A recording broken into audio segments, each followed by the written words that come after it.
to stand for a moment of quiet reflection or prayer as you wish. As we are about to take counsel together, matters concerning this county, we should seek to faithfully discharge our duties of office in both our debate and in our decisions, and promote the health, safety and well-being of those we serve. Thank you.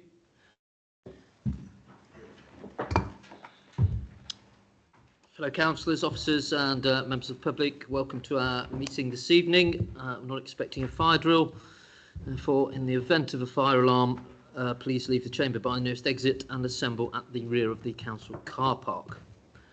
I'd also like to remind members council meetings are broadcast live online and recorded for subsequent viewing. Must bear this in mind when discussing any sensitive matters and the impact our words may have. And I'd like to ask members to be respectful and remain silent when other members are speaking. If you do need to communicate with each other, perhaps a post-it note or similar would be a good idea. As always, please ensure to stand and ensure your microphone is switched on when speaking, and speak clearly into it, and switch your microphone off when you finish speaking. And when voting, please ensure your hand is fully raised and wait until voting is confirmed before lowering it. And can members please not use their mobile phones during the meeting unless they have an urgent matter they need to deal with. So item 1 on the agenda, apologies, Mr Delaney. Chairman, we've received apologies from councillors Carr, Dinsmore, Harvey, Raymond Payne, Powell and West. Therefore, councillors voting to 21. Okay, thank you.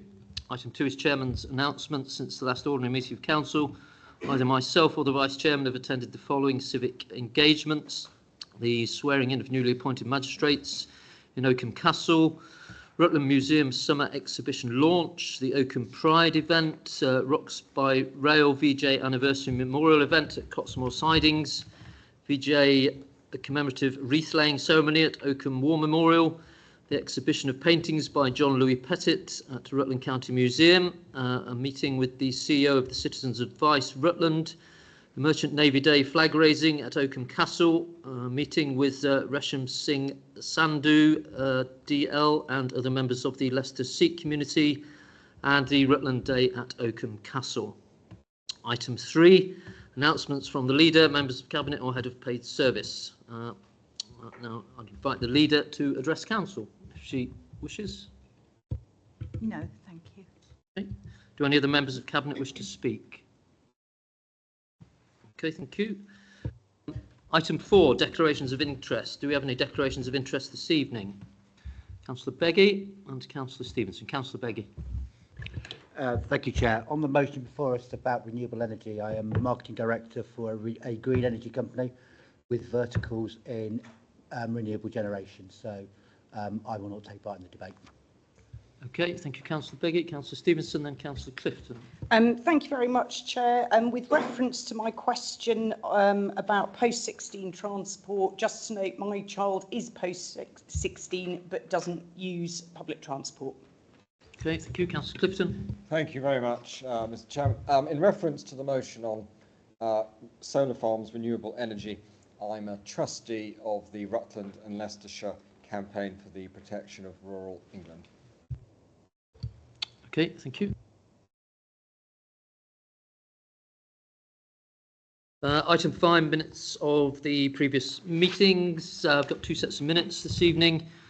Members should abstain from voting on meetings they did not attend. So I'll move from the chair that both sets of minutes be approved, but we'll take a separate vote on each. Do I have a seconder? Councillor Waller. All those in favour of the minutes of the 10th of July being approved, please raise your hands.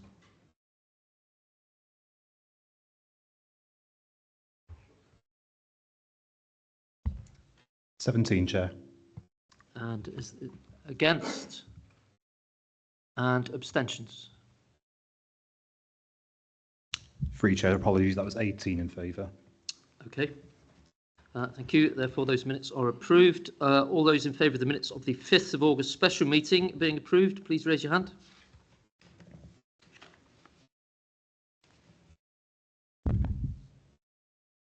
21, Chair. Okay, we are voting to 21, so that's everybody, isn't it? Yes, Chair. Yeah, okay. In that case, those minutes are therefore approved. Item 6, petitions, deputations and questions from members of the public. No petitions or deputations or questions have been received. Item 7 is questions from members of the council. 6 questions have been received this evening. These are published in the agenda supplement. I'll take each one in turn, and after each response there'll be a chance for a supplementary which must relate to the original question or answer. Councillor Heckles, yours is first. Can you ask your question as submitted, please, to Councillor Wise? Thank you, Chair. Please, can the portfolio holder for highways confirm when the first speed data from the newly installed SIDS will be shared with officers, councillors and parish councils? Thank you. Councillor Wise. Thank you. The primary purpose of the rollout of the replacement SIDS is to reduce vehicle speed and support road safety by providing real-time information and feedback to drivers. That has to be our first line. The capability of the new SIDS is improved from previous models and captures and stores data. This data, along with other data and information collected, contributes to decision-making around areas such as speed limit reviews, road design and safety measures. Due to the complexity of how the data sets and information relate to each other, the SIDS data is not looked at independently, but part of a suite of highway management tools. Therefore, the data collected by the SIDS will not be made public in its raw form. Councillor Wise. Councillor Heckles, do you have a supplementary? I do have a supplementary. As part of the report 177-2021, it was stated officers will be able to use this data when assessing new highways concerns, ITCP schemes for Highway and Transport Working Group consideration. This will improve services as officer time will no longer be taken by carrying out speed surveys if there is a SID near to the highway concern. The cost of the project at that time was about 350,000. And if I also recall, Councillor Johnson indicated in a meeting quite recently that we would be using this data. Could the portfolio holder please explain to me why parishes are not being given this data when I understood that that was the whole part of putting in cameras which had logging ability? Thank you very much. Councillor Heckles. Councillor Wise. Thank you. I mean, as I stated, they won't be made public. That is not to say that officers won't be able to use it, because they'll have the data handling software to be able to take the data and use it exactly as you describe in that statement. So it will be used alongside accident data, the county-wide speed survey, to make a strategic decision about where road improvements or speed limits are adjusted. Thank you, Councillor Wise. Councillor Clifton, can you ask your question as submitted to Councillor Waller, please? Thank you, Mr. Chairman. What assessment has the Leader of the Council made of the impact of local government reorganisation on the funding of charities in Rutland? Councillor Clifton. Councillor Waller. Thank you for your question, Councillor Clifton. In line with the government's vision, local government reorganisation is about creating sustainable councils that are well equipped to support the communities and businesses they serve. The voluntary sector and charitable organisations have historically played a vital role in helping councils deliver this support, and there is every reason to believe they will continue to do so in the future. How these partnerships evolve will ultimately be shaped by the new leadership within the restructured authorities, ensuring that collaboration remains at the heart of delivering strong, resilient communities. I cannot second guess, of course, what a future council might decide. Thank you. Councillor Wallach, do you have a supplementary, Councillor Clifton? I don't, Mr. Chairman. Thank you. Okay, Councillor Stevenson, can you ask your question as submitted to Councillor Wise, please? Thank you very much, Chair.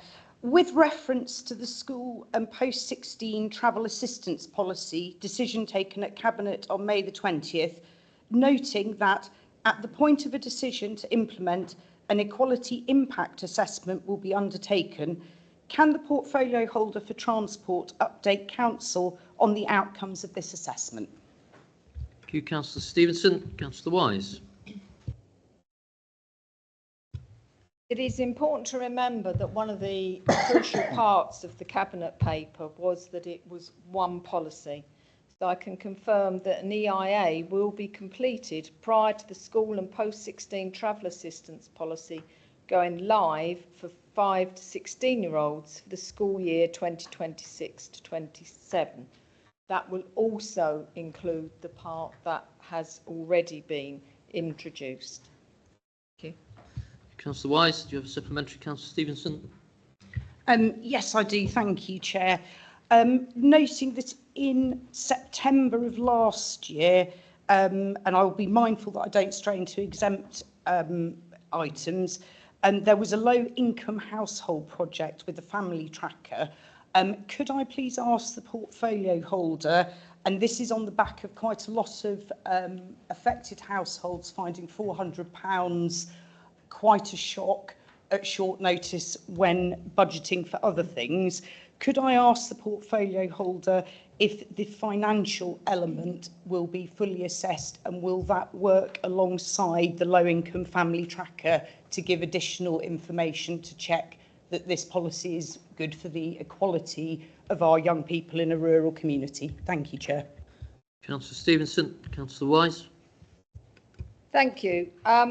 It's important to remember that an EIA does not assess finances. It assesses the protection of things protected under the Equality Act: age, disability, gender reassignment, race, religion, sex and sexual orientation. It's made clear in the school assistance policy that families that are finding the costs difficult are welcome to apply to the hardship fund. And in fact, as this was going through the internal processes, we were at pains to make sure that hardship fund was large enough to cope, and we were assured it was. Thank you, Councillor Wise. Councillor Corby, can you ask your question as submitted to Councillor Smith, please? Yes, thank you, Chair. It's a question for Councillor Tim Smith, our portfolio for children and families. I have a case within my ward of which the portfolio is aware, in which a young person has acknowledged special needs, but was specifically advised that no EHCP, Educational Health and Care Plan, would be required. Following the change to the post-16 policy, a young person in this situation would not be considered as an exceptional circumstance, as no EHCP is in place. Therefore, there's no recourse for any additional support being available. This would surely not be an isolated case. Therefore, can the portfolio holder give assurance that the post-16 travel policy will be reviewed in order that there is recourse for this kind of scenario? Councillor Corby. Councillor Smith. Thank you for your question, Councillor Corby. The post-16 travel assistance policy meets the needs of those students that fulfil the criteria for travel assistance. Given that the new policy differs from the previous policy, any student that is currently enrolled on a course, year 2 onwards, would still receive travel assistance under the previous policy, assuming they met the eligibility criteria set out in that policy. However, a process is being developed for exceptional circumstances but this needs to be robust.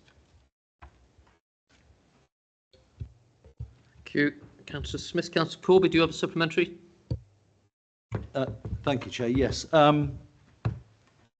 Thank you, Councillor Smith. That is encouraging. I think the answer, or the question, direct question for me with regard to exceptional circumstance, is that if a young person has autism, ADHD, maybe special dietary requirements, that was actually advised not that any HCP was not required in the secondary state. That's where I'm concerned, because this is where we are potentially missing out. So if you could just give assurance that that type of problem is considered exceptional circumstance. Okay, thank you, Councillor Corby. Councillor Smith. Thank you. While it is important that policies allow for flexibility in generally acceptable situations, it is equally vital that they remain consistent and transparent to ensure fairness for all families, and any definition of exceptional circumstances must be robust, clearly articulated and applied uniformly. This helps prevent ambiguity and ensures that decisions are made equitably based on established criteria rather than subjective judgment. Thank you. Councillor Smith. Councillor Karen Payne, can you ask your question as submitted to Councillor Waller, please? Thank you, Chair. Can the Leader of the Council please provide an update on where she is at with discussions with neighbouring councils regarding local government reorganisation, particularly what meetings have taken place and what progress has been made with South Kesteven District Council and Lincolnshire County Council? Thank you. Thank you, Councillor Payne. Councillor Waller. Thank you very much, Councillor Payne, for your question. Leicestershire District Council leaders and officers have been meeting regularly to shape the North City South reorganisation proposal, the most recent meeting of which was this week. I have met with the leaders of South Kesteven, North Kesteven and South Holland a few times, with the three, of course, because the proposal was those three district councils plus Rutland. I've also met with each of them separately, and I've met with South and North Kesteven leaders together without South Holland. The most recent of those meetings was in August. However, unlike with Leicestershire, the Lincolnshire district councils are not meeting together on a regular basis. Indeed, I'm not sure they have ever met together to discuss LGR, and therefore there isn't a Lincolnshire group that I can meet with.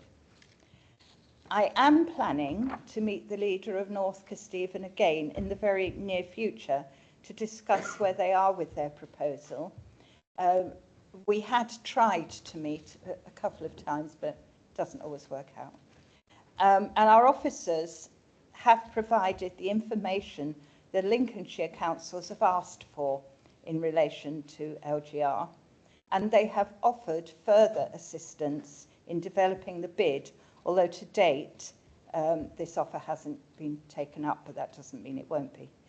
I've not yet met with the leader of Lincolnshire County Council concerning their LGR submission, but we have agreed to meet and are arranging a mutually convenient date. Again, we've had two dates that unfortunately he's had to cancel.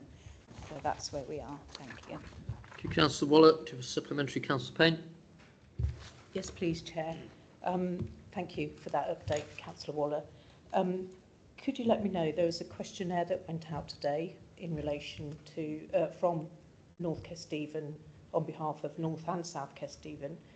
Does RCC support that questionnaire, and will they be sharing that data with us, and will we be acting upon it? Thank you. Councillor Payne. Councillor Waller. Thank you. To be perfectly blunt, I'm not quite sure what you mean, Councillor Payne, by do we support it?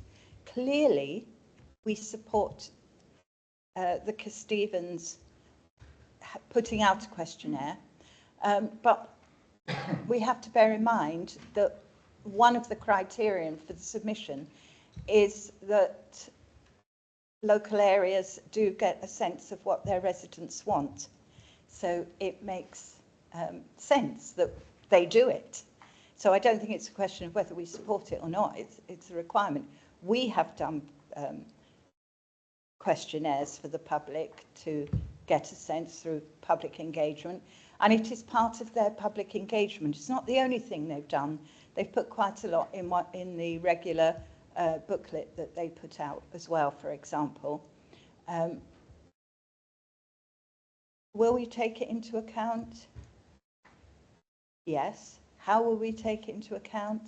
At this stage, I'm not absolutely certain, because I don't know what their plans are and how they're going to analyse it, because they haven't discussed it with us. They've merely done it. But our dialogue with them is open. They know what we've done. And so it's like all engagement exercises. They're not referenda. They're not plebiscites. And so it'll be a question of weighing up.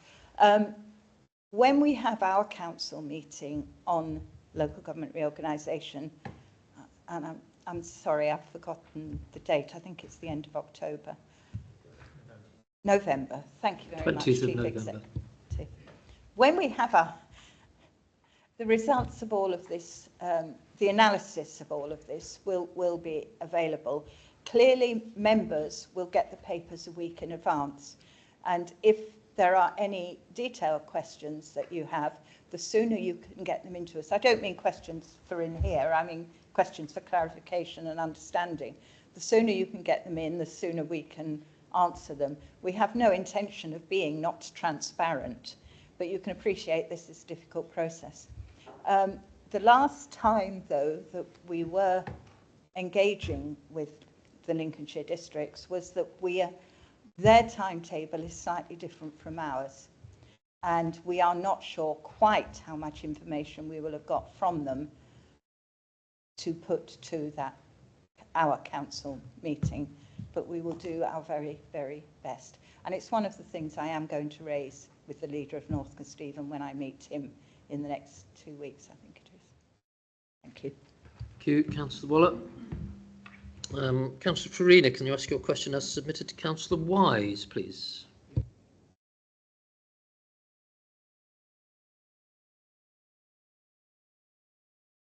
Can you put your microphone on, please? So start again, please, Councillor Farina. Apologies. Rutland suffers from relentless flooding caused by heavy rainfall. We are now well into autumn, and after previous storms such as Storm Henk, standing water and floods blight our county and causes disruption to our lives.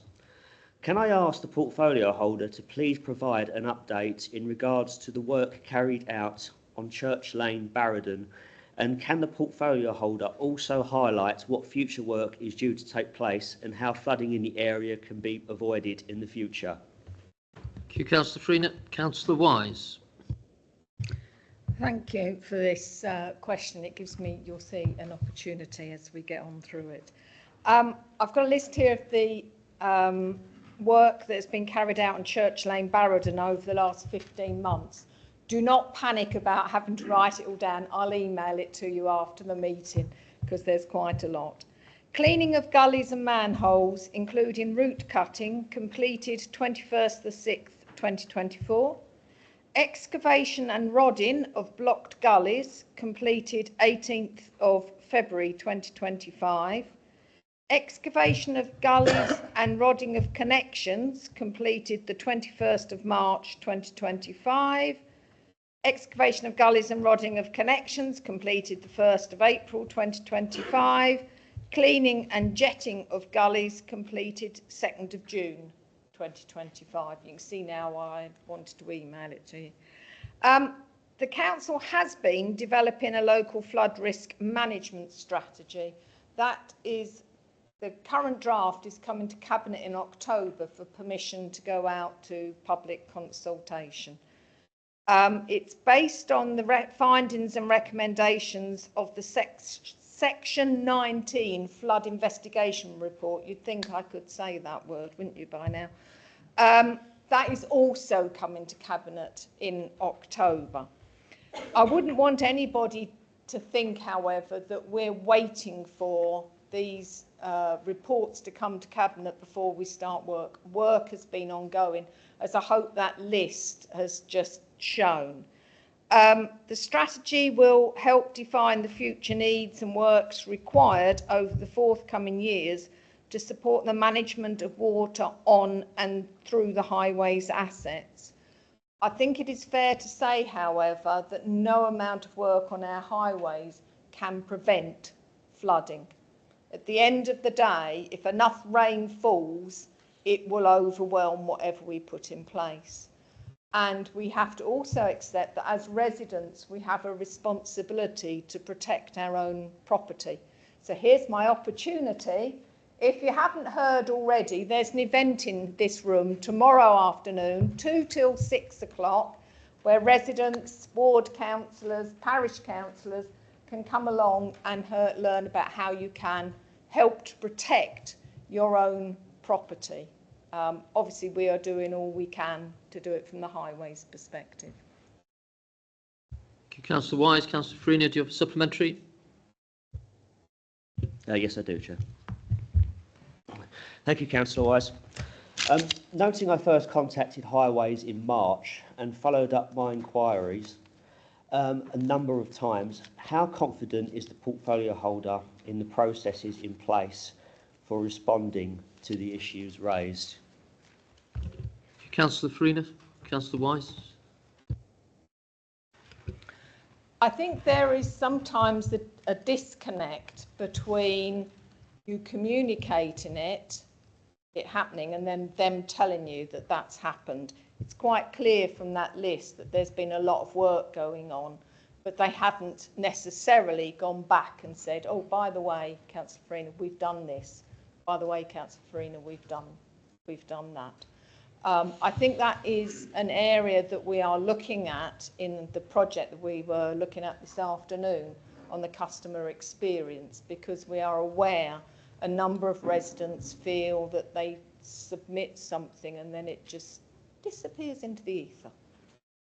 It doesn't. It disappears onto a job card in highways quite often, but the resident isn't aware of that. So we want to try and correct that.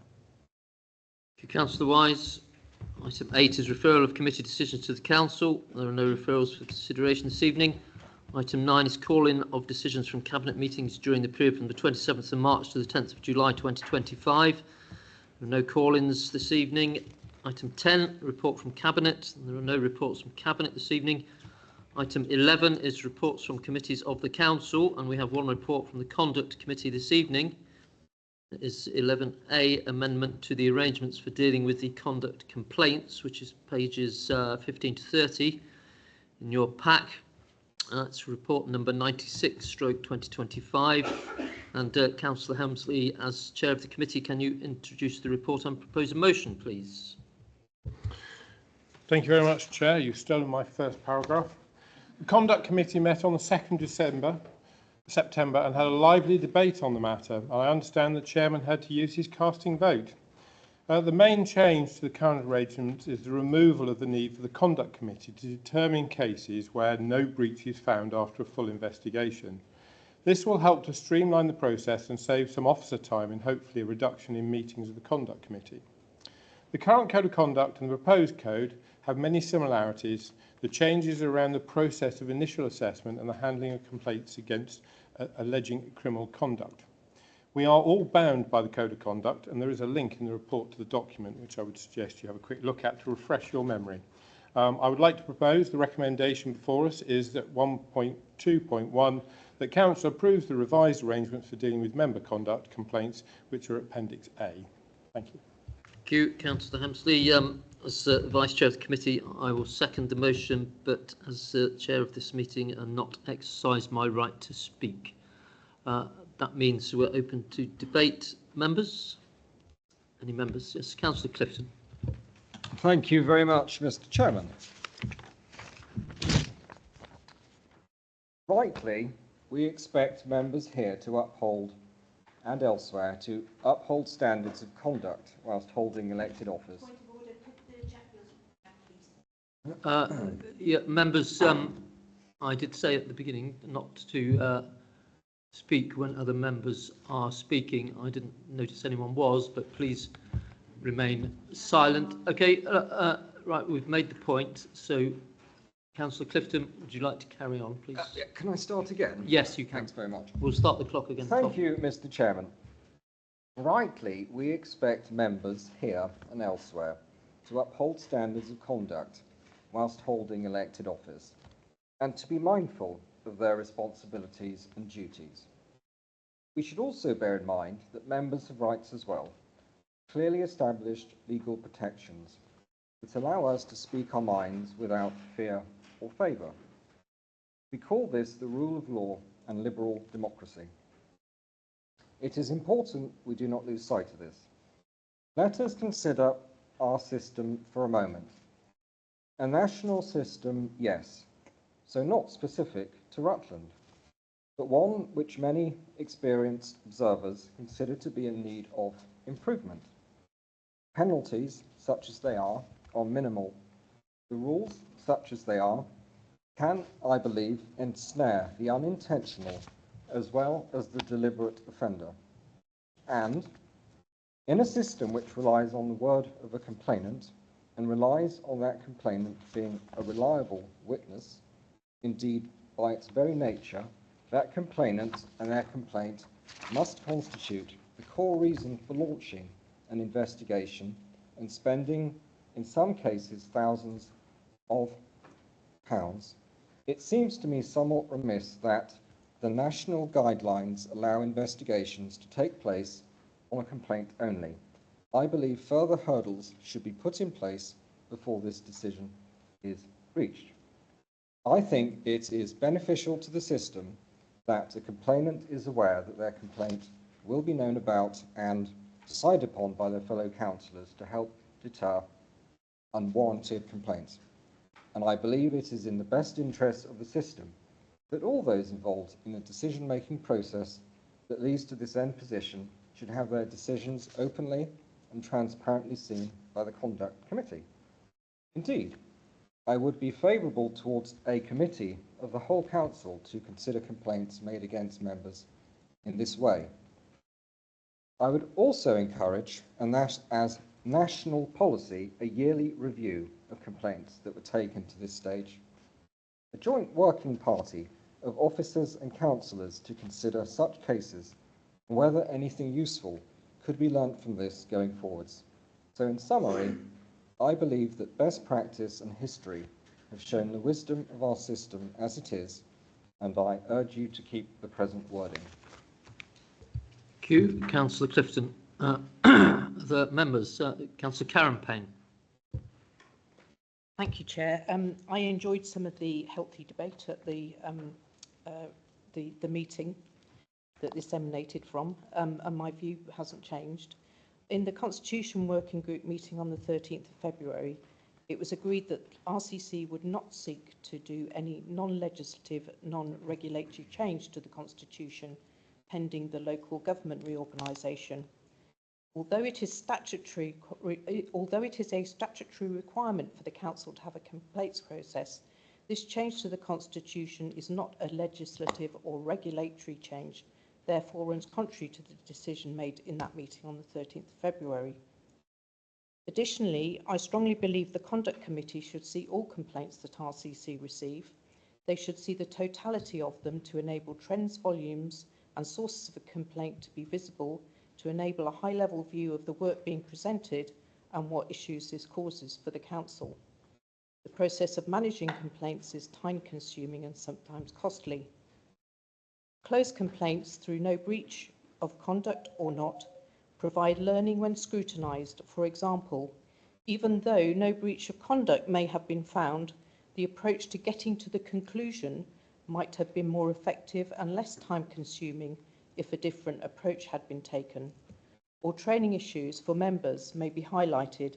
Consequently, remedial training can be delivered with the intention of reducing the overall volume of complaints received. As stated, these are just a couple of examples of analysis and scrutiny of the big picture that help to promote the high standards of conduct the Council requires from its members. I believe members should have the opportunity to scrutinise these if they so choose. I strongly believe again that the whole complaints picture should be presented to members, not an edited version which takes closed cases out of the overall analysis. Therefore, as I said in the Conduct Committee meeting, I don't support the change to the Constitution. Thank you, Councillor Payne. Councillor Heckles, have you got a problem with your computer? Can you not turn the noise off? Or do that then, please.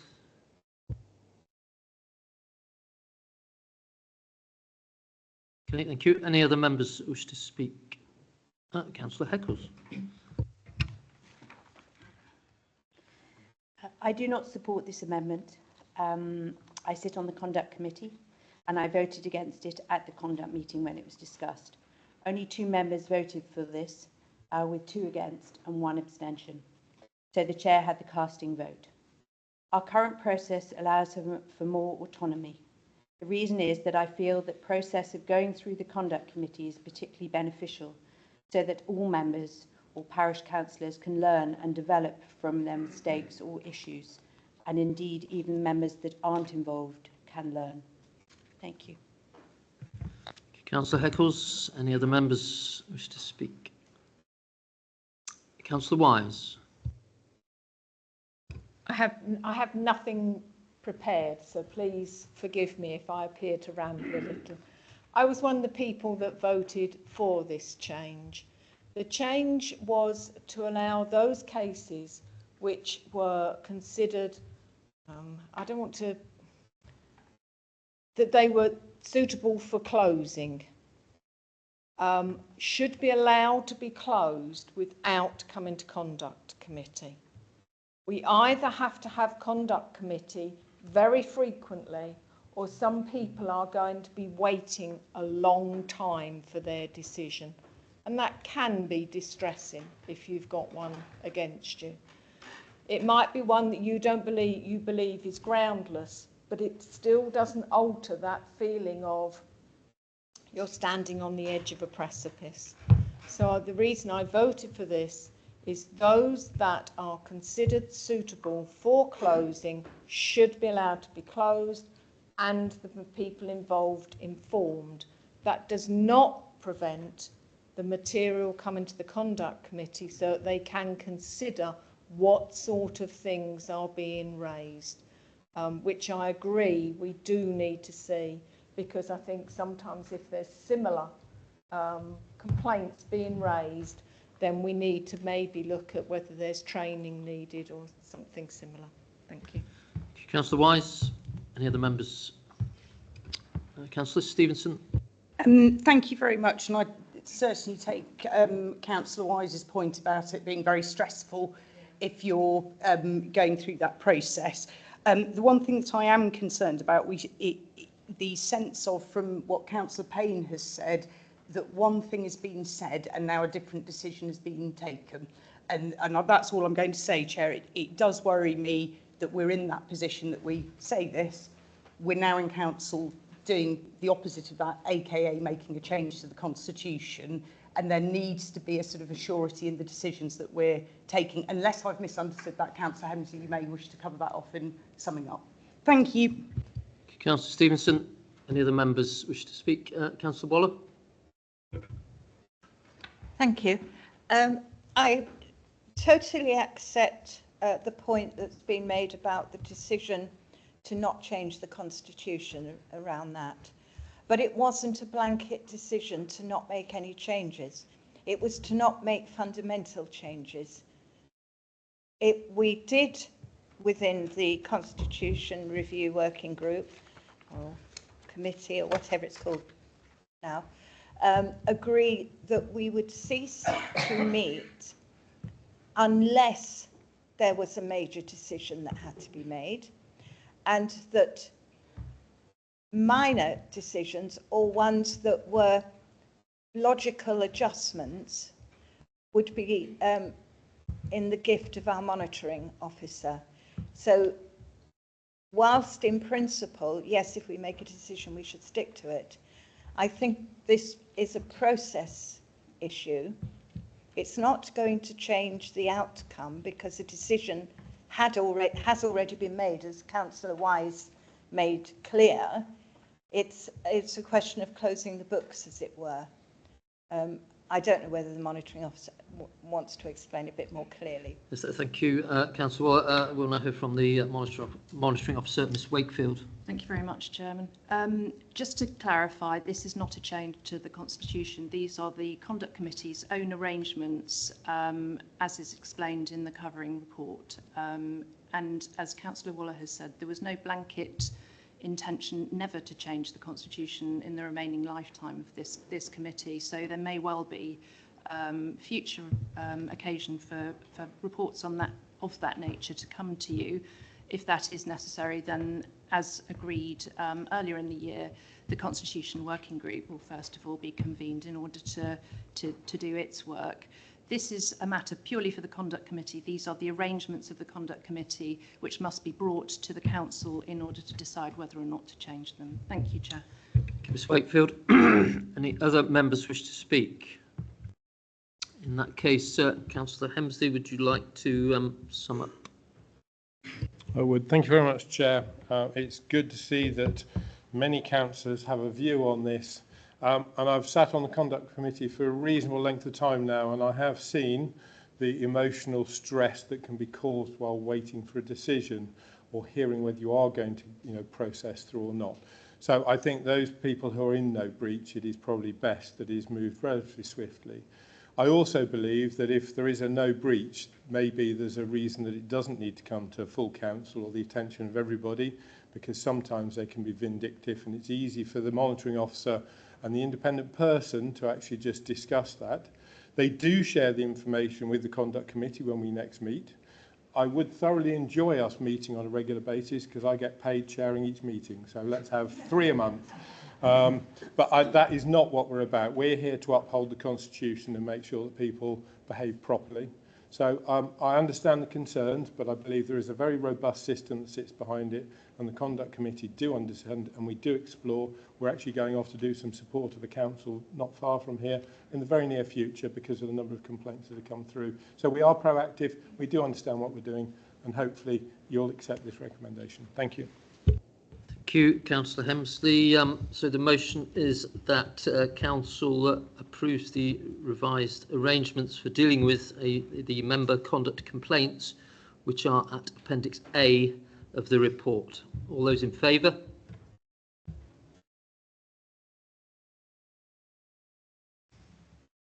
(15) Chair. Those against? 6 Chair. And abstentions? None, Chair. The motion is carried. In that case, the motion is carried. Item 12, reports from scrutiny. We have no reports from scrutiny this evening. Item 13 is joint arrangements and external organisations. We've got 5 written reports received as set out in the agenda and the agenda supplement. I'll invite each member to speak to their report in turn and provide an opportunity for any questions from members. Councillor Wise, do you wish to speak to either of your reports? I don't wish to add anything to the detail in the reports, but I'm happy to take questions if members have any. Okay, any questions from members for the 2 reports from Councillor Wise?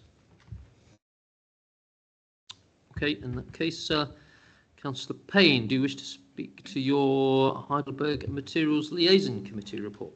No, thank you, Chair. There's no additional information over that in the report, but I'm happy to take questions. Okay, any questions for Councillor Payne? Okay, thank you, Councillor Payne. Thank you, Chair. Councillor Stevenson, you've got the report on the Rural Community Council. Do you wish to speak to that? No, but do check the Impact magazine and the link there because it is really impressive, the work that's being done in our rural communities. Thank you, Chair. And obviously happy to take any questions. Yes, any questions for Councillor Stevenson on that report? Okay, Councillor Corby, you've got the report on the Rutland Fair Trade Forum. Would you like to speak to that? Thank you, Chair, but no, thank you, Chair. But thank you, Chair, for accepting to attend the Christmas market this year. Thank you. Okay, thank you very much. Any questions for Councillor Corby on his report?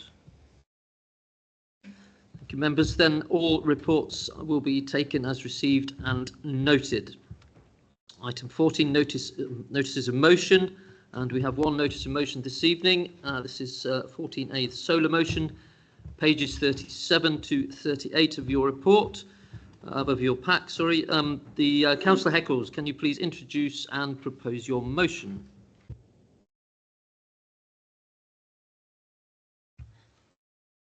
Thank you, Chair. Good evening, and thank you for giving me the opportunity to bring forward my first motion.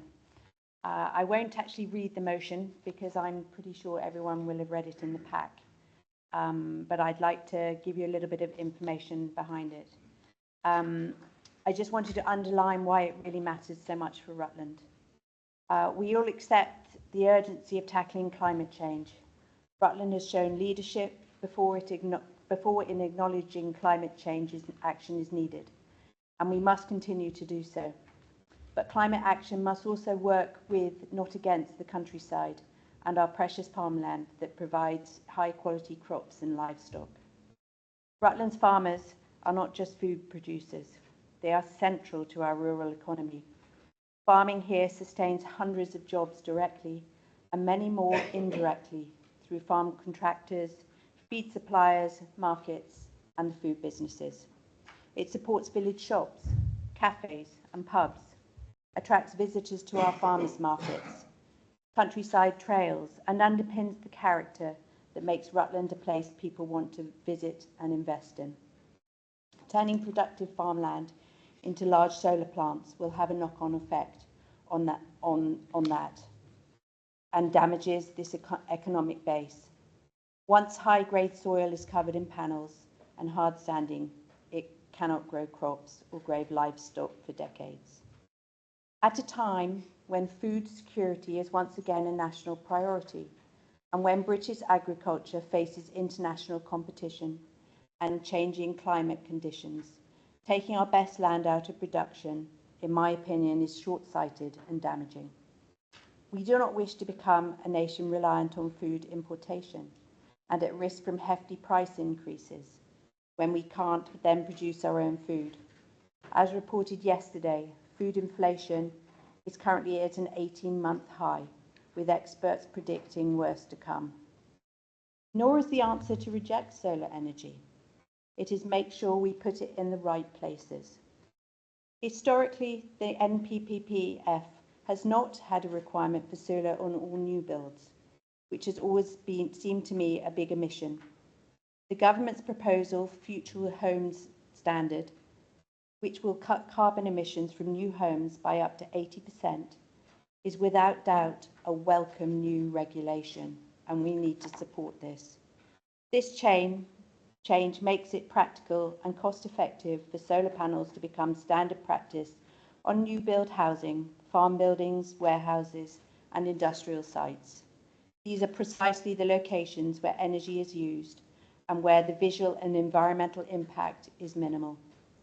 Woolfox seems to me an opportunity for Rutland to utilise not just a couple of roofs, but each and every roof on every building, perhaps carefully designed with other carbon-reducing considerations, such as low carbon or recycled materials in the construction process, designated waste and recycling infrastructure, such as community bins to reduce collection costs, or rainwater harvesting in every street, and using this rather than allowing it to soak away.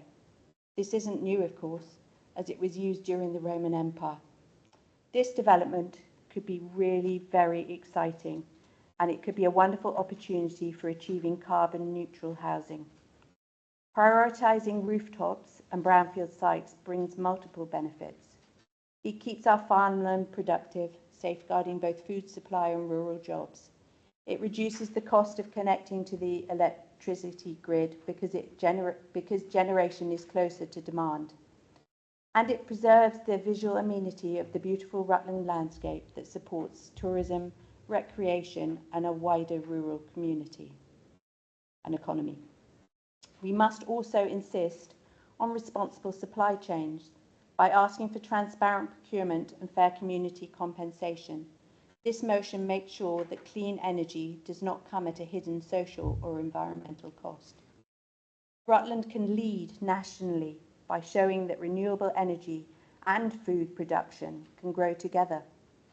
Supporting this motion tells our government that we welcome solar, but on rooftops, in industrial zones and on brownfield land, not on the fields that feed us and sustain our rural economy.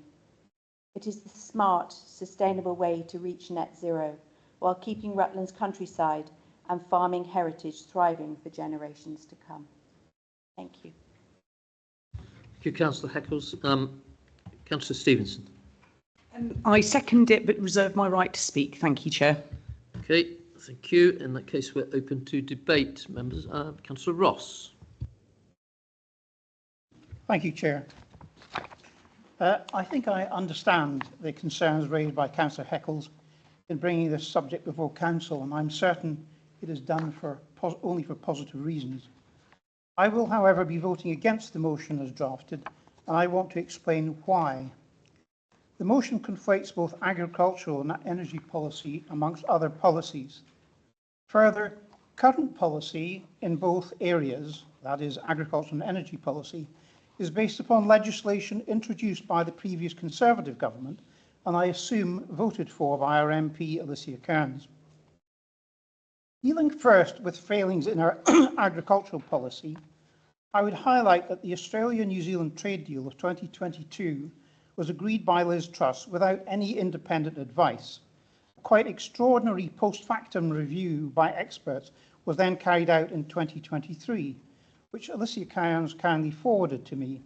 This criticised the adequacy of protection for our beef, lamb, dairy and horticultural sectors. These same criticisms were then repeated by the then Agricultural Minister, George Eustice, upon his leaving office. Secondly, the food strategy... Councillor Ross, Councillor Stevenson. Sorry, but point of order. We've got a motion that's talking about, it isn't talking about analysing previous government's policy and whether it's right or not. It's talking about what this council can do for the interests of Rutland. Obviously, I'm in your hands, Chair, but this seemed to be going down a very political route, not relevant to the solar motion.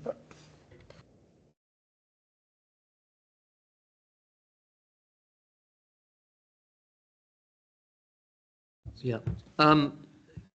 Councillor Ross, you are talking about agriculture and food production, which was part of the core of Councillor Heckles' motion. So please carry on. Thank you. Secondly, the food strategy that Councillor Heckles' party adopted in June 2022 chose to ignore the recommendations of the National Food Strategy that it had itself commissioned Henry Dimbleby to produce over some 2 years. The policy was also widely criticised by the National Audit Office and the Sustain Alliance. Key shortcomings were a failure to expand free school meals, a failure to introduce any levy on food or drink to reduce salt and sugar consumption, and critically, a failure to provide a land use framework to address net zero and biodiversity targets. It was summarised as being a feeble to-do list, insufficient to tackle the UK's complex food systems issues, including the cost of living crisis, and we still operate under that policy. In July 2025, the new Labour government brought forward a new food strategy for the UK, embracing the principles of the Dimbleby report. Commenting on the new policy, no less an authority than Prue Leith said this is a compelling and overdue plan of action. If the government adopts it, we will at least be putting our food system on the right path to health and prosperity. I would commend that report to all councillors as a worthwhile read. This brings me to Councillor Heckles' proposal for an increased hosting payment for those communities in close proximity to major solar and wind farms. I raised this issue with the Minister in August 2024 in connection with the July 2024 approval of Mallard Pass, and was told it was being progressed under existing legislation and thus no additional payment would be forthcoming. Now, it was the case that in the Labour Party manifesto of 2024, it was indicated that a hosting payment would be brought forward, and as of August 2025, in response to a further letter, it was noted that a proposal is still under consideration by ministers.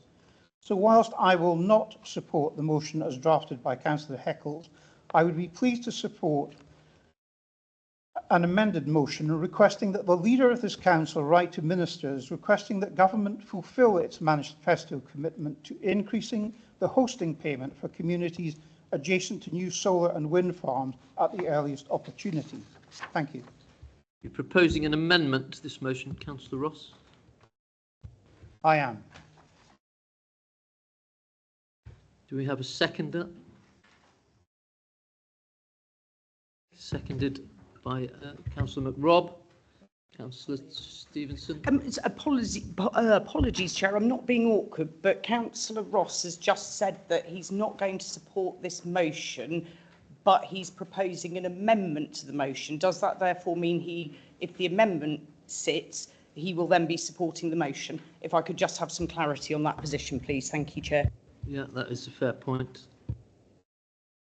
I'm afraid that's beyond my level of intelligence, and therefore I will withdraw that offer of an alternative to the motion. I will therefore vote against.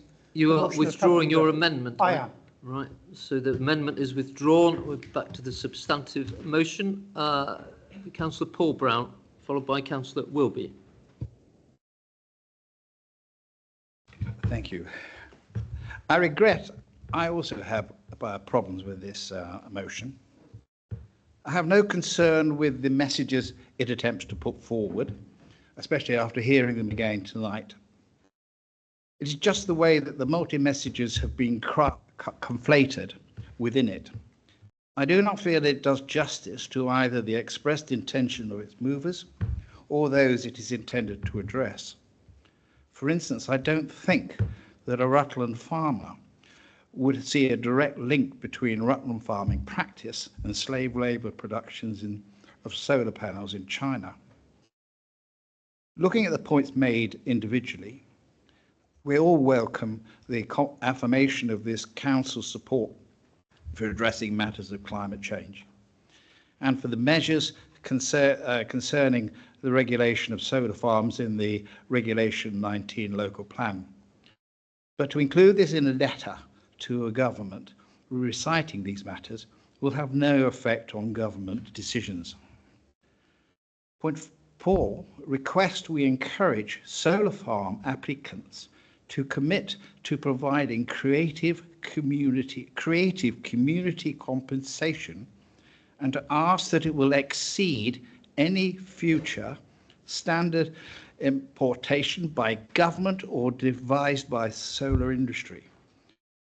I don't understand what the word competitive means in this context.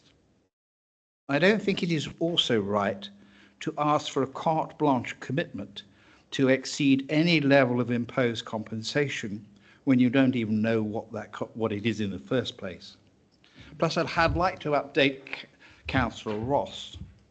If he would look to section 26 of the Planning and Infrastructure Bill that is currently at committee stage in the House of Lords, he will see that the appropriate condition that has been inserted and a provision covering precisely the compensation that was being requested. So to write a letter to ask for the consideration of it being imposed when it's already in the process of being imposed is not going to really cut much ice. Point 3 wants the council to encourage applicants to erect solar panels on rooftops, new dwellings, agricultural buildings and industrial zones. Although we don't actually have any industrial zones here, the point is made that it would for other areas. But again, I would draw councillors' attention to the New Homes Solar Generation Bill, an excellent bill promoted by Liberal Democrat Max Wilkinson, and which is now having government support, that is currently on its second reading in the House of Commons. This covers the point specifically. There is therefore a matter in train in Parliament, and a letter asking for a clear policy is probably not relevant while this bill is proceeding. Point 5 expresses concerns over ethical issues. I think this refers to the allegations of slave labour in China producing these units. If so, why not say so? I'm sure we all agree with these sentiments, and our MP is rightly very vocal on the issue. On that point, although we agree, as stated before, it has little direct linkage to our farming fraternity. And that is the remaining point of the motion. Turning to the reference to farming, I would hazard to guess that farmers, and of 40% of the land in this area, which is on grade 3B, who may well have missed out on sustainable farming incentive payments before the government arbitrarily closed it, would not welcome having the door closed on this opportunity. So there is so much of the lower grade area in this land, in this county, which would be quite suitable for such installations. What consultations has the proposers had with the farming community on this matter? I would concur with my colleague Councillor Ross that the Henry Dimbleby's excellent review of the National Food Strategy, which is in turn led to the DEFRA review, is a highly relevant factor in this. Councillor Brown, can you... Sorry. That's probably the pacemaker having a go. Can you wrap up, please? Okay, sorry. Is a highly relevant part of this. And This is your last sentence, Councillor Brown. I will do, sir.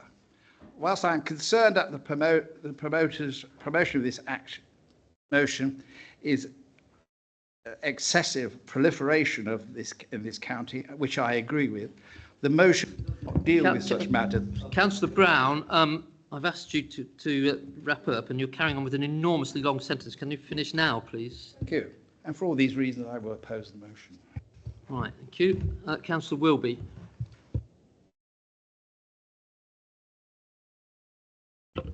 Thank you, Chair. I will not be so erudite, but the point I would like to say is that my good friend Councillor Heckles has given a very good reason for all our new buildings, which the government is telling us to build. But the opportunity is there for us to push, particularly in our small county at Rutland, for everyone to make sure that on those new houses there are solar panels, ideally produced by people in our country. But we will be, if we use that, and if we use, we've got St George's Barracks, we've got other places where there will be some large logistics bases put in place. There is no reason why all these shouldn't have solar panels on them. And it's a no-brainer for me. Old people like me decide whether they're going to get something back for the return of the investment in solar panels. For people starting off on their journey in housing, then it should be a no-brainer to them to put the solar panels on, because everything we can do to make ourselves greener and save the planet has got to help. Thank you, Councillor Wilby. Councillor Smith. No, wait, hang on. Councillor Smith, Councillor McRobb, Councillor Clipps and Councillor Waller. Thank you, Chair. I very much support the sentiments expressed in this motion. It rightly highlights the importance of solar energy in our transition, hopefully, to net zero, and the need to protect Rutland's countryside and the need to protect future food security. Like a lot of other people, or like most people, I think, I don't want to see large parts of Rutland covered in solar farms. If our local plan is approved, our policies regarding renewable energy will be enforced as far as that is possible. However, I am concerned that this motion, as currently drafted, lacks any provision for enforcement, without which its principles are entirely symbolic. I'm not surprised as to why farmers may be enticed to have solar farms on their land. Often they cannot make their land profitable. I agree that food security is important, but they need proper returns on what they would like to do, farm their land properly and produce food as well as caring for the environment. So to be effective, a motion needs to move beyond aspiration and embed clear, enforceable mechanisms. We've obviously all read the same paper. I too will refer you to Henry Dibbledee's land use framework. If you read through it, it's really very positive and balances food production, biodiversity and energy generation. So I would think that a motion in the future, if we're going to send it to the government, should incorporate enforceable provisions that reflects the seriousness of our environmental and agricultural responsibilities. Thank you, Chair. Thank you, Councillor Smith. Councillor McRobb. Thank you, Chair. I really wanted to make 2 points. The first point is for Councillor Wilby. When I installed solar panels on my house, I calculated that the payback period was something in the order of 4 to 5 years. And I sincerely hope that you're going to live long enough that you will make it through that payback period. So I don't think you're too old to consider it. On a much more serious note, I came to the chamber tonight having read the motion, but in that empty frame of mind that the monitoring officer so approves in councillors, willing to listen to the debate and to the arguments that were put for the motion and against the motion.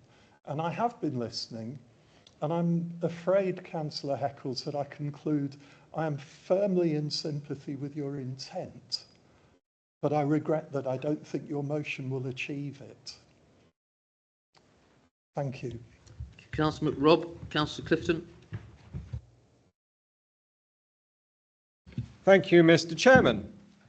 We here in Rutland are faced with the most dramatic shift in our land use and in the appearance of our countryside for hundreds of years. Only last December, plans for a new solar farm in Rutland were approved. 87,000 solar panels on farmland at Pilton. This green light followed the Labour government's decision to approve the Mallard Pass scheme on the Rutland-Lincolnshire border as a national infrastructure project. The approval of Staveley Solar Farm meant that solar farms the size of Rutland Water would be spread across Rutland. What are we faced with now? I shudder to think. It is so far above the national guidelines of 0.3% of an area as to be utterly farcical. More are in the pipeline. Almost unbelievably, the same corner of Rutland as Mallard Pass, indeed all the way across to the A1, is faced with a new huge solar farm. Kilnside Energy Park, or Stamford Solar City, as its critics have labelled it. 2,375 acres. This is simply devastating. The brave and noble campaign group Stop Stamford Solar City are doing everything in their power to stop or alleviate this. I wish them every success. Let me be clear, I do not blame those in Rutland with a heavy weight of responsibility on their shoulders, made palpably worse by this Labour government, who bravely take on the care and responsibility of historic properties, farms and land. No. When incomes from agriculture are so low and the burdens so great, who can criticise those who seek to put their future on a sustainable footing? What I do blame is the policies that led to this. The United Kingdom has a problem with its energy policy, and in fairness, this has not been addressed by any of the three parties in government nationally since 2000. We have run down oil and gas by taxing it to near extinction, whilst our neighbour in the North Sea, Norway, is continuing to extract oil and gas and indeed discover new fields in areas thought to be now barren. We have followed the opposite course. And of course we know the reason why, because we have a policy that places ideology over common sense, groupthink that ignores reality. We have to change course. We must achieve net zero carbon emissions by 2050 by law. Never mind that Britain has since 1990 seen the greatest drop in carbon emissions. Never mind that in 2023 the UK's emissions were 53% below 1990 levels and had fallen to their lowest level since 1879. Never mind that the UK's emissions are less than 1% of global emissions. Never mind that if our islands dropped off the map, we would see our entire emissions replaced by other countries such as Russia or China. Never mind that we are making ourselves energy dependent on others, not independent, because we are significantly reducing our self-sufficiency and need to import now. Never mind that we are destroying jobs and prosperity and prospects and futures.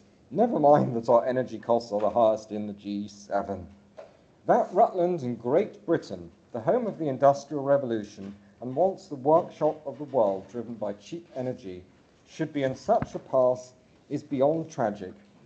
Without sensible controls, I believe solar farms will contribute to eroding our food security, already at a post-war low of only 55% self-sufficiency in all foodstuffs. Our landscapes, our spiritual well-being, our wildlife, our tourism, our economy, and above all our future well-being. And I have no hesitation in endorsing Councillor Heckle's motion. Thank you. Councillor Clifton, Councillor Waller, then Councillor Ellison. Could you take somebody else first, please? Oh, sorry, Councillor Waller. Yeah. I'm having a side Yes, problem. you did mention that. Yeah. Okay. Councillor Ellison. Just a quick point.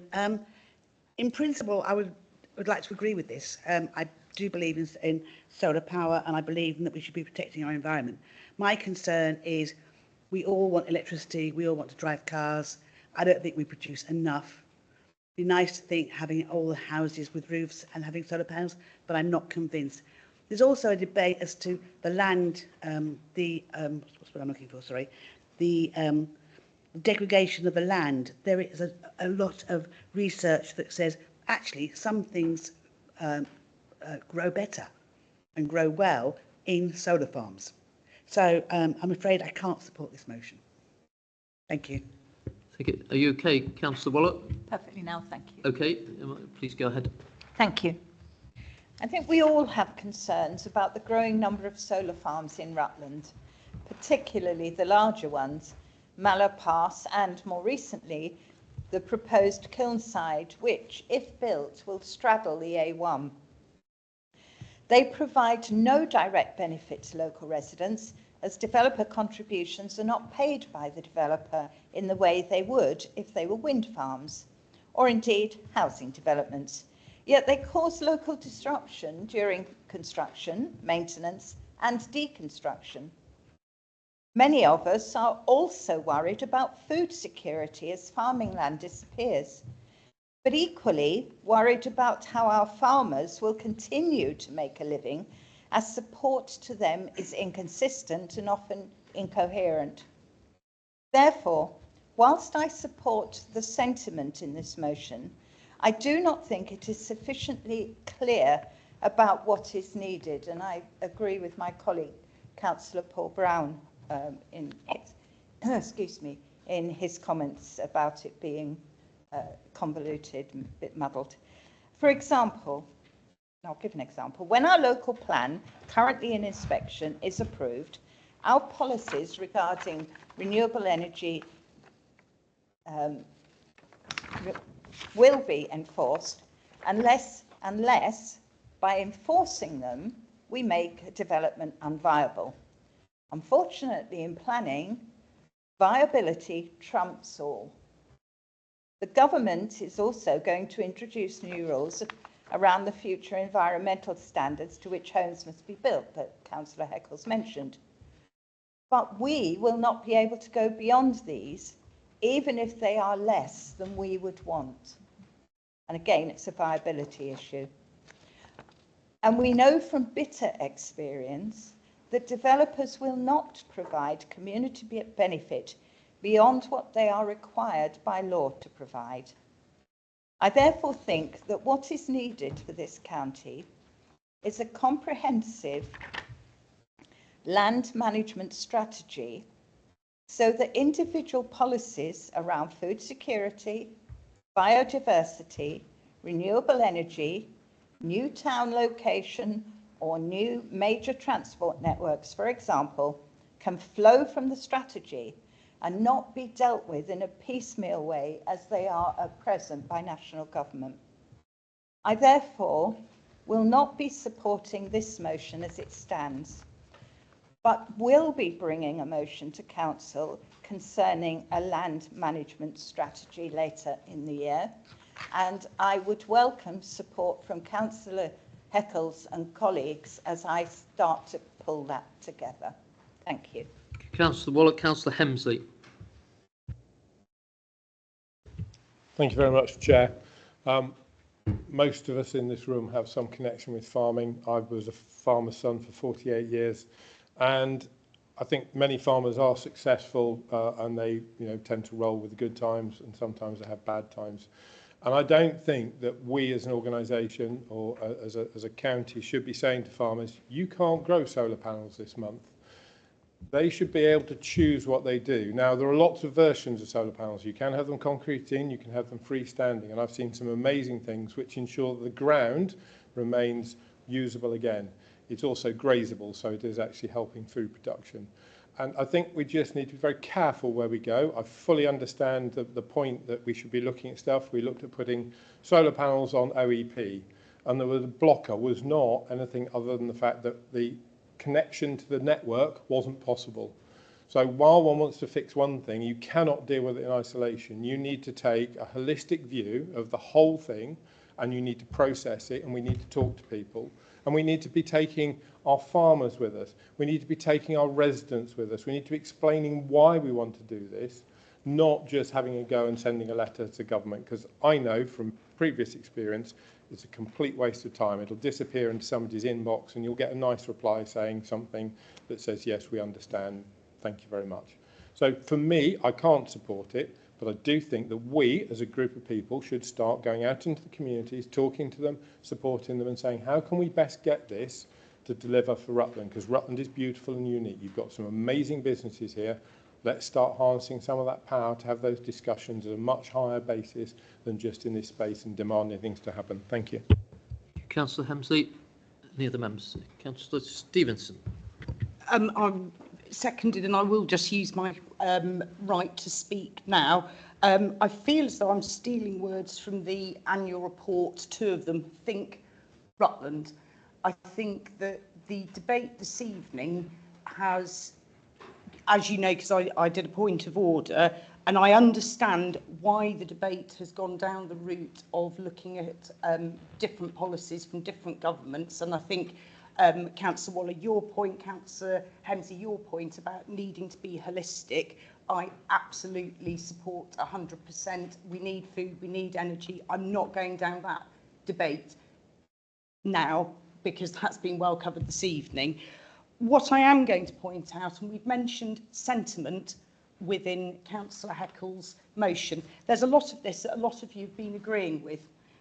We do acknowledge that there is a cumulative impact. The more solar farms are built, that's been referenced. Councillor Waller, you referenced it in terms of construction, impact on neighbourhoods. We are supporting the fact that we've got a local planning process, although we acknowledge that we will be needing to go back and refresh pretty much as soon, fingers crossed, that it's gone through. We all welcome new homes that will help, and I'm going to phrase this differently. I'm going to talk about residents having energy bills that they can afford, so they can afford to live a rural lifestyle. Everybody else has covered off. I notice you raise your eyebrows there, Councillor Chatfield. No problem at all, but I will carry on. I think that we all agree that there should be decent compensation. And actually, the turning around and saying, oh, well, there's going to be no impact, that doesn't mean that we don't ask for it. We seem to be having a lot of that in this council. No impact on government decisions. There's no point doing anything. Actually, I think there is, and I would ask us to think Rutland, which I believe we will be doing in the annual report. And in terms of ethics, fair trade, we were thrilled to get the fair trade report. I like my fair trade to try and cover everything, not my chocolate and my coffee. Thank you, Chair. Councillor Stevenson, Councillor Wise. Thank you, Chair. I'll be very brief because everything I wrote down has already been said, but we never know. I would first of all like to start by thanking Councillor Heckles for bringing this motion. It is probably the biggest debate involving the most people I have ever seen in this chamber, and I'd like to thank you for that. And like Councillor McRobb, I have learned a lot about things that are going on at government level. What you did achieve was I did get very angry and start thinking about what I could do about these things. And because of that, I wanted to go beyond the motion. I wanted to take some of these things on. I would welcome the opportunity to work with you on some of those. Because I think we need to remember that climate change isn't a political issue. The weather doesn't care who you voted for. It cares about what you did to stop it happening. We have to work together to solve where we are. Thank you. Thank you, Councillor Wise. Any other members who wish to speak on this motion? Yes, Councillor Corby. Thank you, Chair. Nothing prepared because I wanted to listen to what was said, but feel I should speak because obviously I've been very heavily involved with Mallard Pass these last few years. First point, Councillor Heckles, I've got nice little ticks next to all of your remarks there, and you know, I support every element that you've been saying. Listen to others as well. I don't think this is complete at the moment. Mallard Pass has had most versatile land used for panels. The whole dictum of that location was based upon the grid connection and the infrastructure required to move this forward. I would very much encourage all party discussions on it. I would very much encourage a strategy. But I would also say that there are a lot of people far more knowledgeable than me, and somebody like Sue Holloway at Mallard Action Pass, who has spent her life looking at this. And it's a real difficult one because I think we all acknowledge that green energy is the way forward. But I would also very support any landowner or farmer that needs to, you know, get a sustainable living out of his land. We like our golf courses as well. I sit on the planning committee, and we need to have, you know, 1.5 million houses. It's not all going to be able to go on brownfield land. A lot of what's been said in here, I think it's right. We have it on our... I first of all looked at it. My first reaction was, this is pretty much contained in our local plan and the policies that we have available to us now. I'm going to say we have to say that I don't want to abstain from this, but I think more work needs to be done. I think we can make an impact.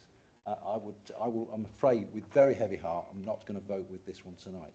But I'd really encourage everybody to get together and re-look at this motion and set it out in a strong, more forceful way that can be presented to government.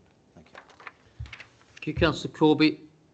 Any other members wish to speak? Councillor Farina. Thank you, Chair. I just want to commend and congratulate my colleague, Councillor Hiller and Heckles. It's very bold. It's a very bold motion. The government wants to build houses, so let's put solar panels on houses. It's common sense.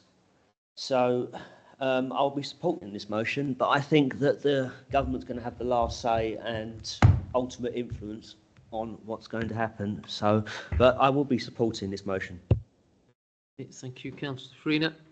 Any other members wish to speak? In that case, Councillor Heckles, would you like to sum up, please? This was never a political motion. I want that really clear. I've worked on this since February. It's been rejected many times when I've been trying to submit it because it couldn't conflict in any of the planning current procedures in the NPPF. Okay, and the NPPF very clearly at the moment does not have any requirement for solar. My original motion was much more hard-hitting, but I'm afraid I had to dilute it and water it down. So some of you have expressed that I hadn't gone far enough. Some of you had expressed other issues. I think I personally feel very strongly about this. I am very concerned. I'm very pro the idea of developing a policy where every single new build has solar. There is absolutely no reason not to have it. And in fact, we would be supporting this new government, the Labour government's future home standards policy. I think that actually it might be an idea to withdraw the motion. I would very much perhaps like to arrange some sort of cross-party working group to try and progress this motion. Like I said, I have single-handedly been working on this for 6 months. I don't know what your thoughts would be, but I really feel passionately that we need to consider our policy. Councillor Heckles, are you withdrawing this motion? If that's possible, Councillor Stevenson will have to agree to that. Could we withdraw it and maybe we have some meetings? You know, it's something I honestly feel. I've done the carbon literacy course. I'm very passionate in us producing something for Rutland. Okay, we can take that forward after this meeting at a later date. Councillor Heckles, can you turn the microphone off, please? Thank you. So that motion is therefore withdrawn. Item 15 is the annual progress report 2024-25, pages 39 to 100 of your pack. It is report number 60/2025. Councillor Johnson, can you please introduce the report and propose that it be noted? Thank you, Chair. This annual report provides a comprehensive overview of Rutland County Council's performance from April 2024 to March 2025. The report uses a combination of performance data, financial indicators, benchmarking and audit outcomes. Most of these are assessed by independent third parties. It showcases our achievements and identifies our challenges. The report is structured to highlight progress against our 4 strategic priorities. I will cover more examples of these later. This report is a core part of the Council's performance management framework and is reviewed by the corporate leadership team, joint leadership team and Council before being published to the public. It complements quarterly and mid-year performance reports and aligns with financial outturn reporting, risk management updates and service planning cycles. This integrated approach ensures that strategic delivery is assessed in context, supports informed decision making and strengthens public accountability. By publishing the annual performance report, the Council demonstrates transparency and builds trust with residents, partners and stakeholders, showing how resources are being used to deliver on priorities. Council is asked to note the contents of the report, acknowledge the performance delivered over the past year and recognise the report's role in supporting strategic planning and public accountability. A decision is not required of Council. The report is presented for assurance and to reinforce the Council's commitment to continuous improvement and open governance. As well as thanking the officers who made these results possible once our strategic aims have been defined, we should also thank our residents who have played an active role through engaging with our initiatives and helping us improve our performance. I would like to commend the progress report to the Council, but before I do so, I would like to highlight a few of our achievements. If we look at the 4 priorities that we have, the first one is tackling the climate emergency. 2 things I really want to emphasise here. Bus use has exceeded target by a massive 37%, with over 200,000 journeys made. Since we introduced the new bus services, including Call Connect, bus use has increased again by a very large percentage. We modernised waste and recycling services and achieved a 40% reduction in missed collections, improving service to residents and cutting emissions. How do we do that? What we did was buy new waste vehicles and we improved our collection rate massively. Residual household waste cut by nearly a third, down from 473 kilos last year to 320 kilos per household. This continued success will be focused on when we change to a food waste collection service next year. At the same time, recycling rates rose to 58.6%, exceeding our 53% target. This is the highest recycling rate in all of 317 English local authorities. And finally, Rutland is placed amongst the few councils nationally to exceed 90% grade AB ratings for street cleanliness. Rutland has a lot going for it, as you will see. In terms of a diverse and sustainable local economy, we partnered with 3 universities, giving Rutland SMEs access to vital research and innovation expertise to help them innovate. We have the 9th lowest number of hospital admissions for alcohol-related conditions, 336 per 100,000. We have the 8th lowest rate of speeding offences per 1,000 residents, 7.6 offences per 1,000 population in 2023.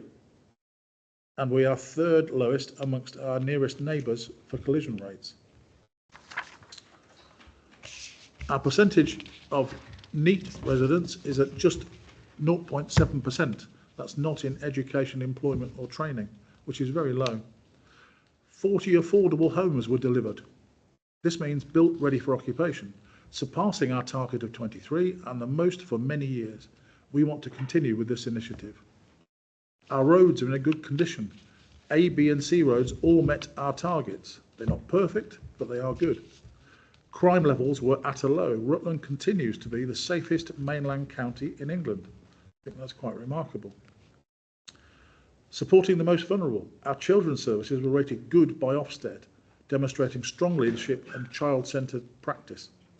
We launched Living Well Rutland, which is a new initiative transforming access to preventative support for residents.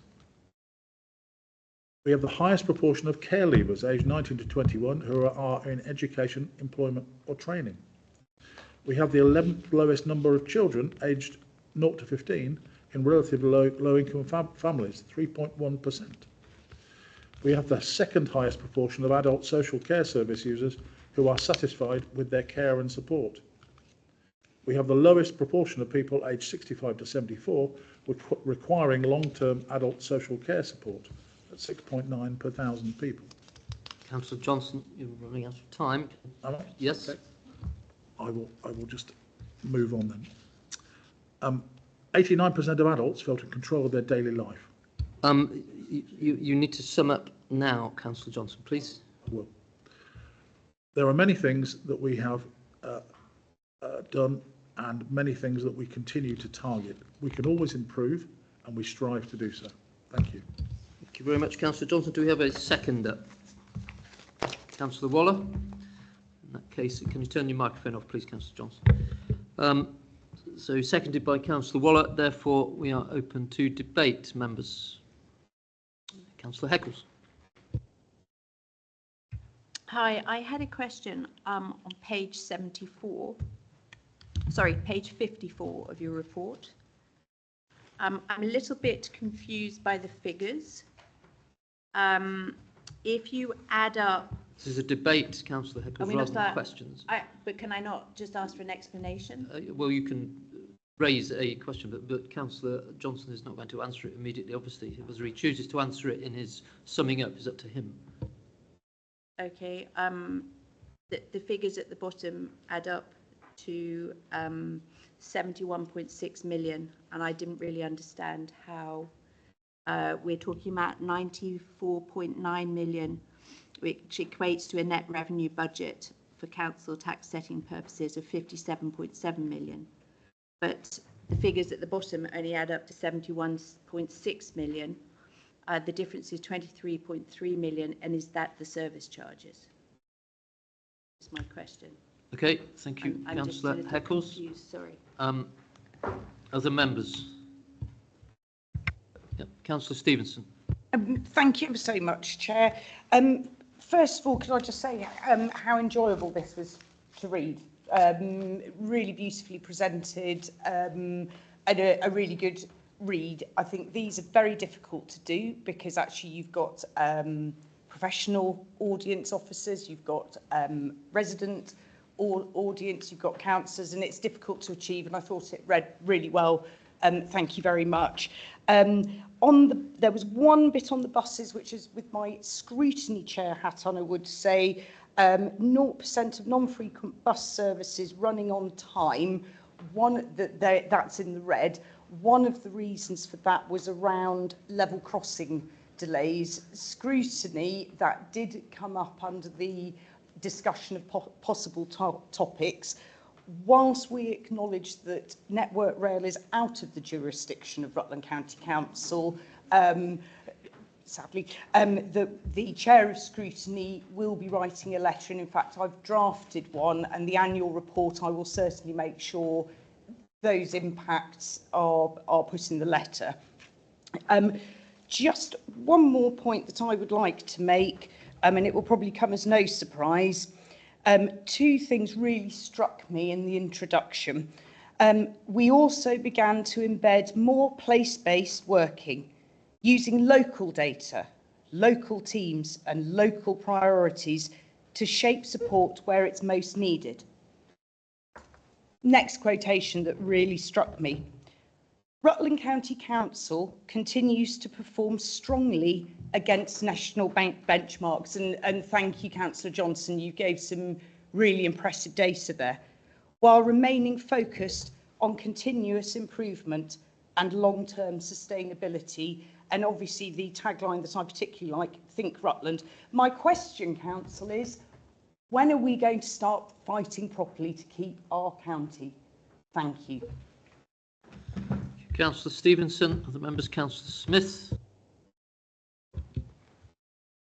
Thank you, Councillor Stevens, for your opening remarks, saying how well presented it was and what a joy to read it was. And that was my first impression when we read it in draft form in one of our meetings. I mean, when you're in the council, there's a lot of moaning and groaning about the performance of the council. And then when you read through this, it reads far better than you think we're performing. We are doing quite, but I think not quite well, very well. I was going to say something about Children's Services being the portfolio holder, but Councillor Johnson has said it all for me. And just to reiterate, we did get the Good Ofsted rating in 2024. 100% young people keeping in touch when they leave care. 100% of children in need, protection seen in time, and so on and so forth.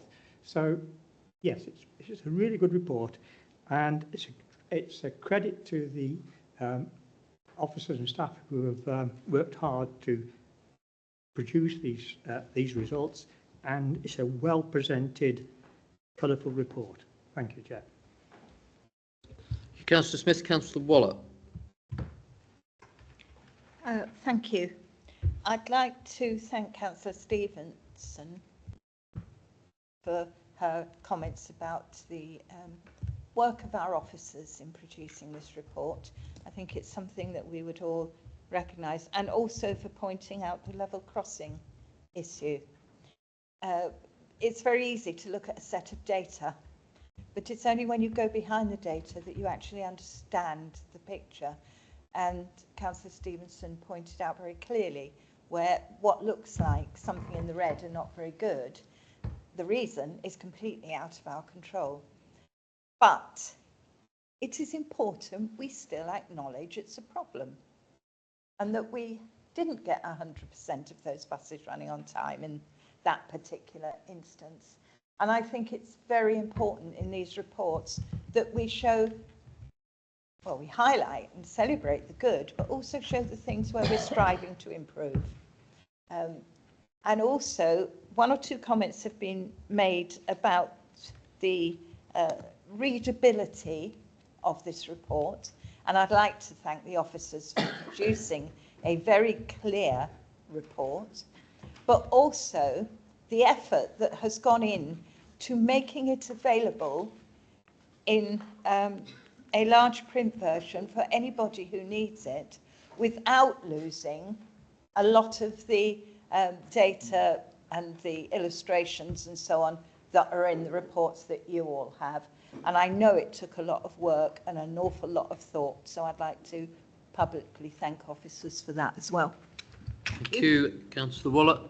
Any other members? Councillor Ross. Can I just repeat the opening comments by Councillor Stevenson and comments made by Councillor Smith and Councillor Waller? And just to add that I hope that this report will be read by our residents and given suitable prominence in our local press. And I'd like to highlight 4 specific features to our residents that have been touched on in Councillor Johnson's presentation. It's important your council uses comparisons with other authorities to benchmark its performance and identify areas for improvement. There will always be room for improvement in any organisation, but I am confident that our officers are alive to this as an ongoing requirement. Secondly, we and central government receive independent assurance of the council's delivery of value for money from our external auditors each year. In the case of finance, and you'll say, he would say this, wouldn't he? Our Chief Finance Officer and her team continue to take steps to improve transparency and understanding of financial data, which is critical to an effective decision-making process.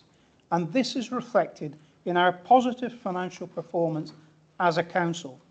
And finally, I welcome the positive steps taken by the council to support the development of our local economy and businesses. Thank you. Councillor Ross, any other members wish to speak? Councillor Wilby. Thank you, Chair. Well, I enjoyed reading it cover to cover this morning, and I thought it was a really good production, the best one I've seen in my time here. I'm not going to go into great detail, but there were some things which leapt off the page to me, which I'll mention, because information and communication is really important at the moment. And the information governance was moderate. The building control, moderate, with some concerns for the future. With all the building that's going on, I think we need to make sure that our building control, it came up in our previous discussion, is right on the ball. Our EHCPs were sitting at 40%. I know, because I worked in that area, I know how difficult it is, but it's something that we need to get a grip of. And we spoke about, previous speaker spoke about comparisons, and I think that's important, and I think it would help us, particularly in our discussions now about where we're taking the council under the local government review and reorganisation. Whilst we put our percentages down, it would be useful to see what Leicestershire and Lincolnshire have as well for their bits, because I think that will bring out even more how tight we are.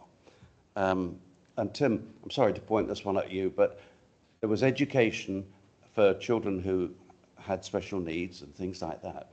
But we've just become #1 in the country again for education. And I just think that we could have done with a blast on saying how good our educational facilities and our schools are in here. Thank you. Thank you, Councillor Wilby. Any other members wish to speak? In that case, Councillor Johnson, sir, you have the right to reply. Thank you, Chair. I appreciate all the comments made by various councillors. I wanted to bring out that this report is fresh, and the officers concerned have been excellent in terms of the creativity that they've shown and the way that they've written the report. I think it is the clearest that we have. So I'm very pleased that that's been noticed. Councillor Heckles asked a question about the financial bar graph. I will reply to that separately, because it's, if I try and explain it now, you'll be reminding me that I'm going over the time. I do know some of the reasons, but I would like to make it sure it's very coherent. In terms of some of the items that are shown in there where we are not so good, then I think we need to bear in mind that this is a report where we are trying to make sure that the public gets trust in us and we are being entirely transparent. And I think that it's really important that we show where improvement is needed, as well as celebrating where we are making real strides. So I think it's a very rounded report. All the areas that require improvement in here are being worked on. I think all councillors should be assured of that.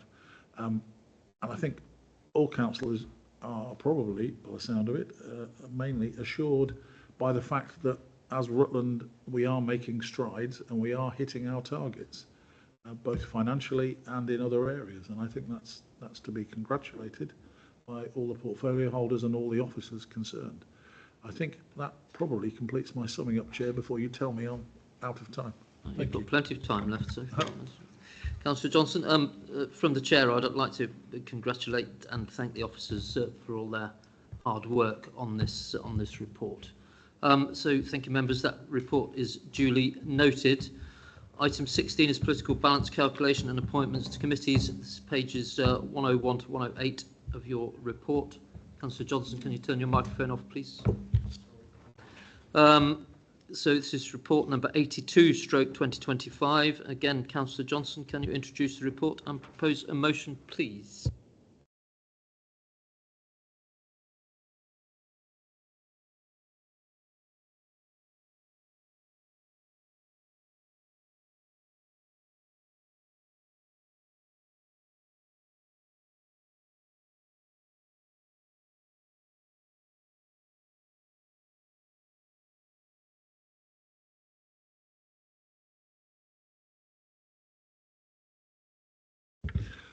Yes, so to introduce this is a revised political balance calculation and allocation of seats to political groups that arises because of the by-election in July, where the seat changed hands and therefore changed the political balance in the council. I think it's procedural. It is very obvious what it is trying to do, and I would commend it to council. Thank you. Thank you, Councillor Johnson. Can I have a seconder, please? Councillor Stevenson, thank you. It's open to debate. Members, any members wish to comment on this? In that case, Councillor Johnson, you can sum up. Got 5 minutes.